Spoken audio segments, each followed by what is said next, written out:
Hello friends, welcome back to my channel, A Little Geek, A Little Chic. Today we are going to talk about the books that I acquired in January. So grab yourself your beverage of choice and let's get into it.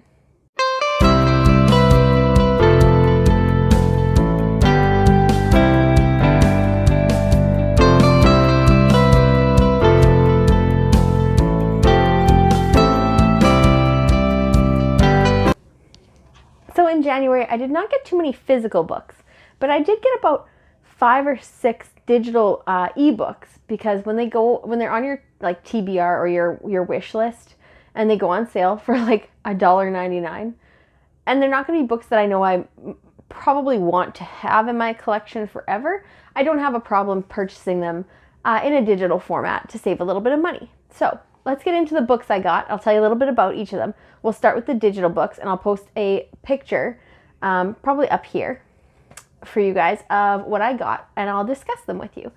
To start though, elephant in the room. Yes, I am wearing a burger shirt. It is a shirt.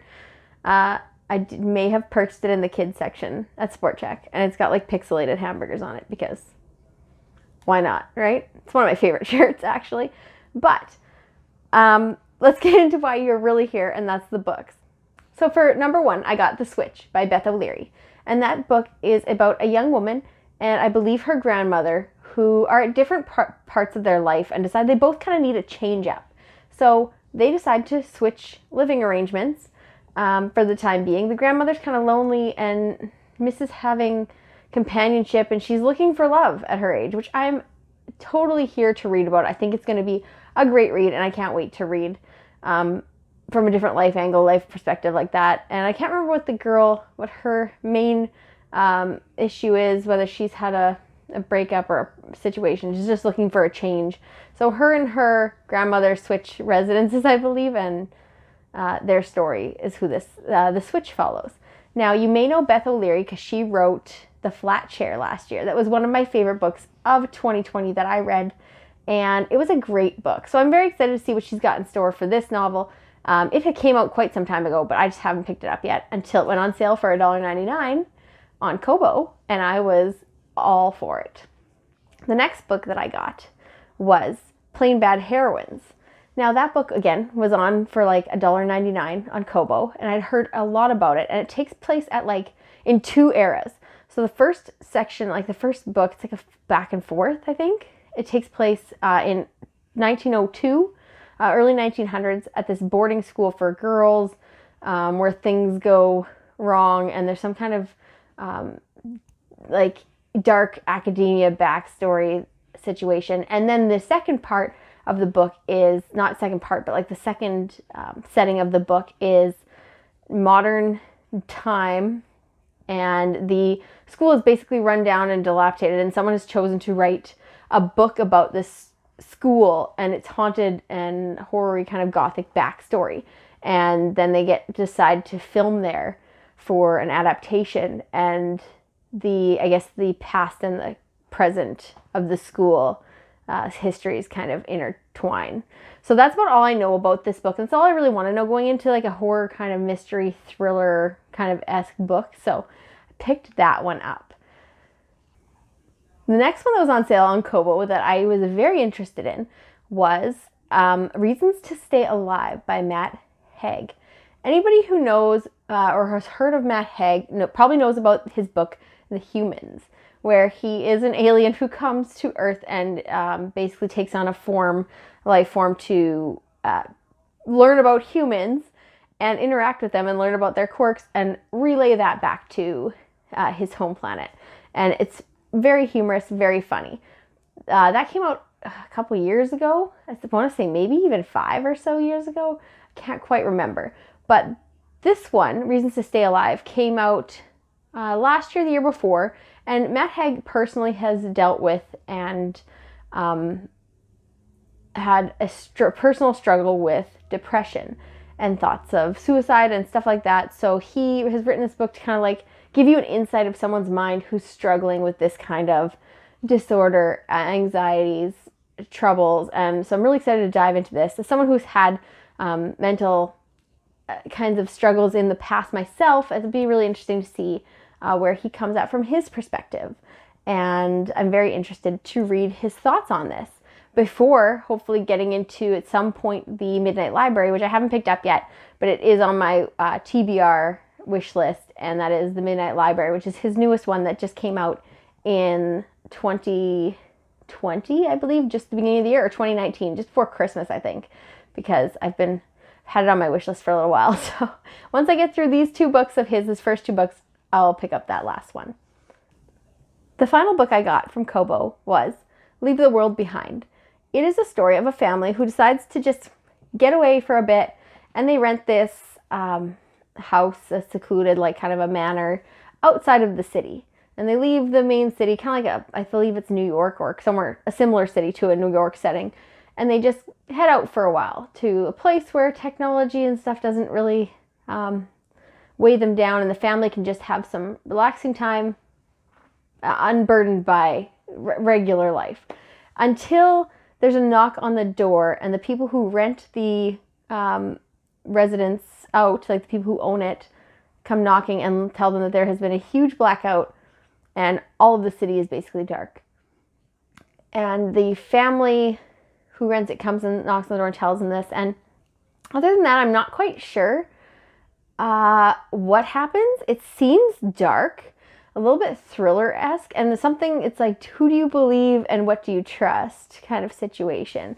So that I'm very intrigued to find out what this book actually is, because I've kept it very vague, because it seems like I don't want to know too much going into it, because it might have some kind of like a mystery thriller aspect to it, and then I don't want to be spoiled. So that is all the books that I got on sale this month from Kobo. Very excited. Sometimes they have really good deals, and these were all on my wish list to read, and when you can get them for $1.99, yes please.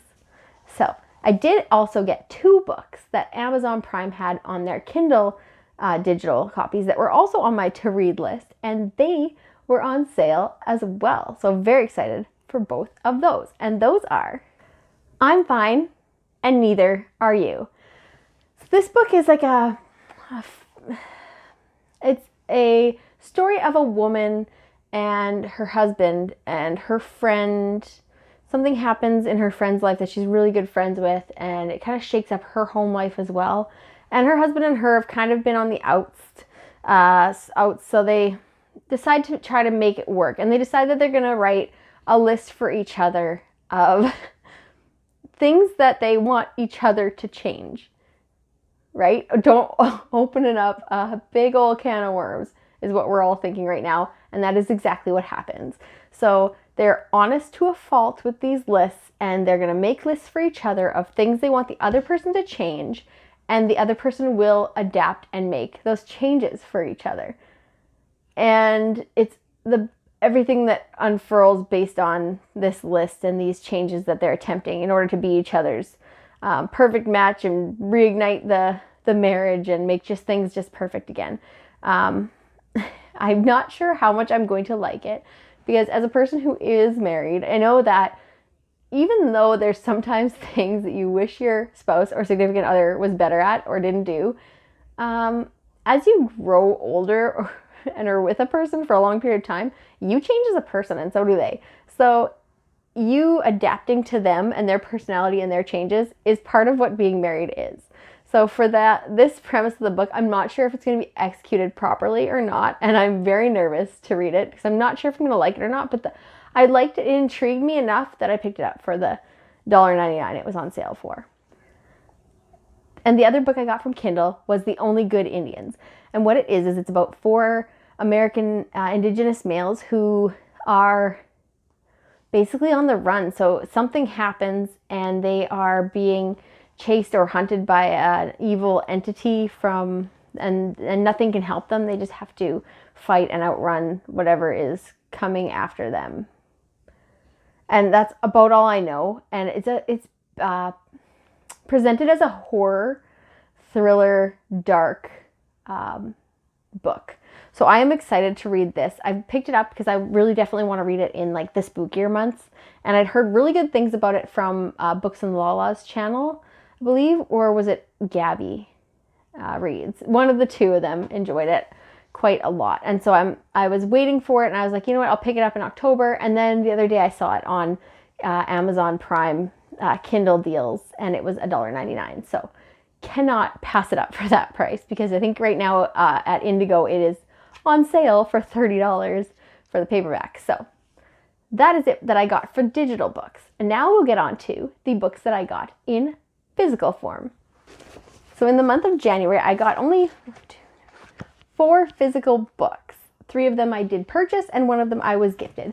So the first one I was gifted is An Amazingly Unique Hockey Life, and that was written by James Mays. So that is my father, and he wrote his memoir book about his life in hockey in Saskatchewan and in Canada. So yeah, if you want to know a little bit more, you can check out the vlog I did where I read this book, and you'll get a good idea of what it's about on that one.